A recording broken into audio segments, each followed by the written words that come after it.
اللي بيحصل يا ابو الصحاب؟ ده الناس مصحياني على ملا وشي الحق راموس في الزمالك. راموس مين؟ انا لسه بحلم ولا الرساله دي جت لي في الحلم؟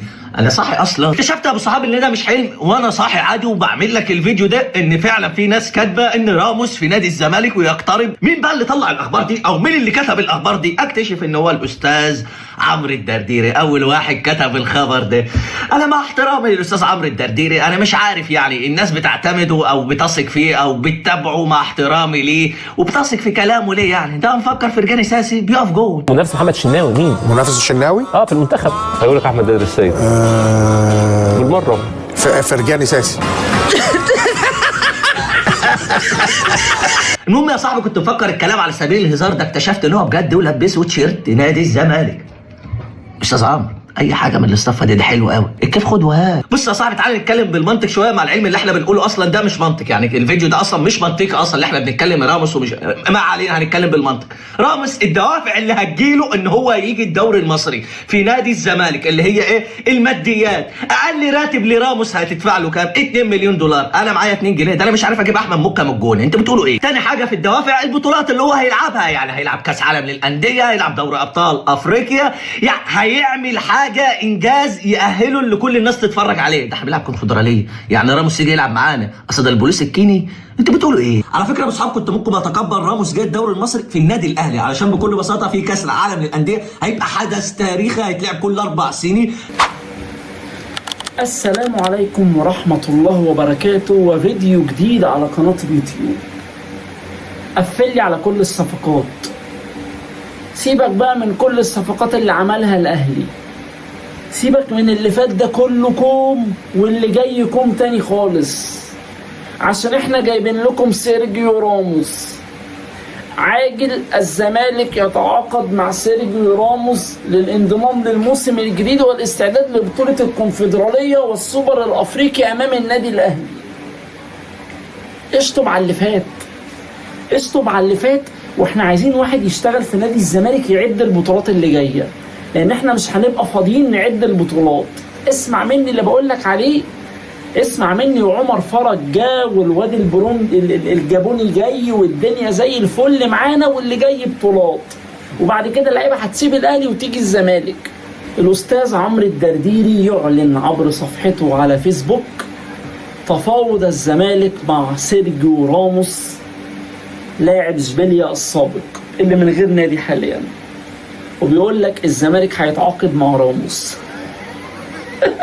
انت اكيد قصدك راموس الغلابه، انت اكيد قصدك راموس الغلابه. انا بعلن يا جدعان اهو، المفاوضات سريه، انا مش حابب اطلع اي تصريحات الا لما الدنيا تتم.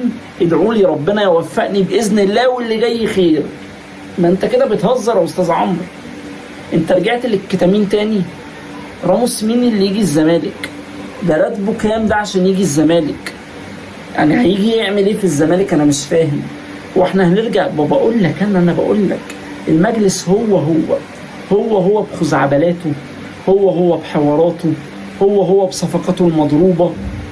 مش قصدي طبعا على الصفقات الجديده لان اكيد هنحكم عليها في الملعب، لكن نفس القصه ايام مرتضى لما طلع قال لك، لما كابتن خالد الغندور بيساله هو انت فعلا بتفاوض رونالدينيو؟ قال له بفاوض رونالدينيو جاي الزمالك. كابتن خالد الغندور قال له بتتكلم بجد يا سياده المستشار؟ وبيتكلم. هو ده موضوع يتناقش؟ لما يقول لك انا راح اجيب رونالدينيو، ده موضوع اصلا قابل للنقاش؟ يعني عقلك هيستوعب ان انت تحرك لسانك وتتكلم في الموضوع ده، ان الزمالك يتعاقد مع رونالدينيو؟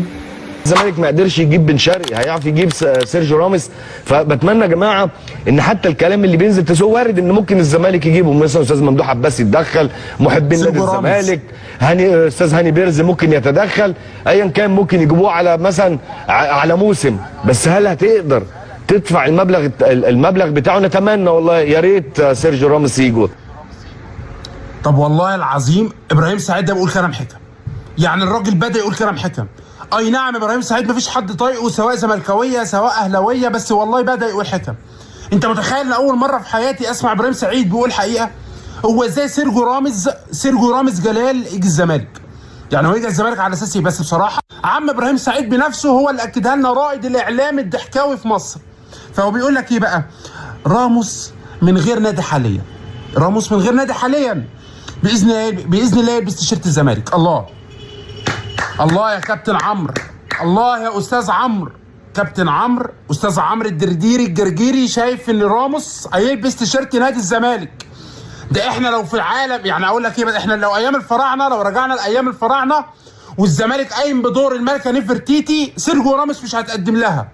فانت متخيل بقى ان راموس صاحب ال 14 وال 15 وال 16 موسم متتالي في اوروبا وانجازات، ويعتبر من اعظم ما انجبت الكره الاوروبيه والعالميه، هيجي يختم حياته في الزمالك. والله ما بقلل من الزمالك، بس هو راموس لو جه مصر، راموس لو جه مصر يا استاذ عمرو الجرجيري، هو هيجي مصر على اساس ايه؟ اكيد حاجتين، فلوس وبطولات. طب فلوس مش لاقيين يا كابتن عمرو الجرجيري، كل صفقاتنا فري يا استاذ عمرو الجرجيري. انا عايز اقول لك ان احنا مش عارفين نتخلص من مصطفى الزناري وناصر منسي بسبب 250,000 جنيه. فانت سيرجيو راموس لما هيجي لك هياخد قد ايه؟ هياخد كام مليون دولار؟ زي عمرو الدرديري، عمرو الدرديري اللي بيقول لك راموس جاي الزمالك. والله يا جماعه يعني مع احترامي لعمرو الدرديري، استاذ عمرو الدرديري، مش عارف الراجل ده كان بيفطر ايه. يعني بتفطر ايه؟ فول وطعميه ومسقعه ونابت، ولا بتفطر بفايش، ولا بتفطر صبار؟ انا عايز افهم حضرتك بتنزل بوستات بص يعني الواحد قاعد ايه يا جماعه، هو دماغه فيها ايه؟ ساعه حب الاهلي والزمالك وكلنا اخوات، وساعه ويا عمر فرج ده عم وسام ابو علي، وساعه مش عارف ايه ده راموس جاي الزمالك وحاطط لي قلبين، وساعه بونديزا مش جاي وقلب مكسور، وساعه بونديزا مضى. هو انت عايز اعرف نوعه ايه؟ يعني بتصحى الصبح تفطر ايه؟ بجد عشان الواحد يعمل الدماغ دي، لان دي دماغ طرش زي ما بيقولوا. ايه يا جماعه العقليه دي؟ هو ده نادي الزمالك اللي انتوا عايزينه؟ دي الكوادر اللي انتوا عايزينها؟ كارثه والله، كارثه. الدرديري مع احترامي ليه كارثه، وقابلته على فكره، والله قابلته وسلمت عليه وضحكنا وقالت له سياده المستشار، قلت له يا بنت بتهرج، نازل في الاهلي وكان معاه الاستاذ علاء عز وهزرنا حبيبي ومبسوط ان انا شفتك ماشي يا استاذ عمرو. طبعا ما اتكلمناش في حاجه، انما انا ما بحبش الحاجات دي.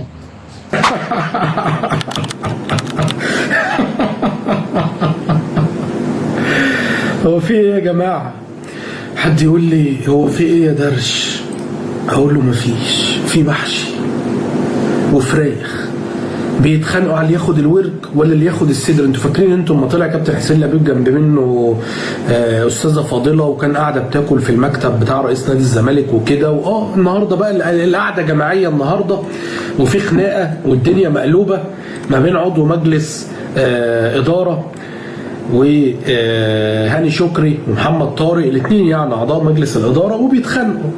فالقعده النهارده زي ما انتم شايفين كده، يعني كان في اجتماع وكان في محشي وفراخ، ده مين هياخد الورك ومين هياخد الصدر.